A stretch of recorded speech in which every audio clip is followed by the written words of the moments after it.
নমস্কার বন্ধুরা। এখন মনে হয় সময় চলে এসছে বাংলাদেশকে একটা প্রপারলি জবাব দেওয়ার। আপনারা কি বলেন? মোহাম্মদ ইউসুফ, যার গভর্নমেন্টের কোনো আতাপাতা নেই, এমনি বসে পড়েছে চেয়ারের ওপরে, সে চলে গেছে কোথায়? ওই চায়নায়। চায়নায় যে একটা কথা খুব খারাপভাবে বলেছে যে সেভেন সিস্টার দেখেন ল্যান্ডলক, ওখানের বাবা মা আমি, হর্তাকর্তা আমি। আপনারা যদি চান তাহলে আমি চিকেন নেক বন্ধ করে দিয়ে পুরো বাংলাদেশকে, মানে কি বলবো, তেল তেল দিয়ে এসছে শি জিনপিংকে, আচ্ছা করে সুন্দর করে তেল দিচ্ছে। তা বলছি মোহাম্মদ ইউনুস, আপনাকে একটা বাংলা ভাষায় কষ্ট করে বলছি, বেশি চলকাতে যাবেন না। চলকাতে গেলে না, ইন্ডিয়ান আর্মি আছে, সুন্দরভাবে চুলকিয়ে দেবে আপনাদের।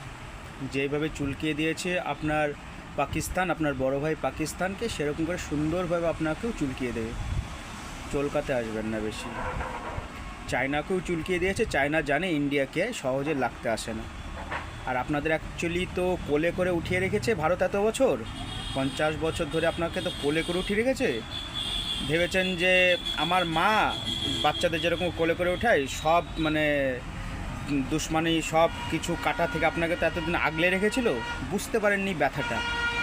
এবার যেইভাবে আপনারা শত্রুতা করছেন, সেই শত্রুতাটা যখন ইন্ডিয়া আপনাদের ওপরে শত্রুতা শুরু করবে, এখনও কিছুই করেনি ইন্ডিয়া, কিছুই করেনি।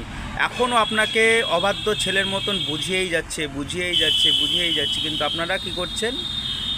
ও চুলকিয়েই যাচ্ছেন। আর যেদিন ভারত চুলকানো শুরু করবে, বাংলাদেশ, মোহাম্মদ ইউনুস, এভরি বাংলাদেশি পিপল দৌড়ানোর জায়গা পাবে না বাবা, কথাটা মাথায় রেখো। দৌড়ানোর জায়গা পাবে না।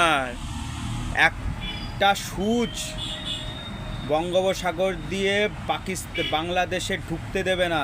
সেদিনকে কি করবে? দেবে না। ইন্ডিয়ার আজকের দিনে এতটাই ক্ষমতা আছে, কেউ ওকে চোখ গরম করতে পারবে না। আর তোমরা তো খুবই নগণ্য কীটের মতন, তোমরা চোখ এত সাহস পাচ্ছ কোথা থেকে? কোলে তুলে রয়েছে, ওর জন্য তোমরা ভাবছো যে জাস্ট সব কিছু পেয়ে গেছি, কিন্তু যেদিন কোল থেকে আছাড় দিয়ে নামিয়ে তোমাকে অ্যাকশান শুরু করবে, সেদিন বাবা টের পাবে। খুব রিসেন্টলি হবে এটা, তুমি দেখে নিও, খুব রিসেন্টলি হবে।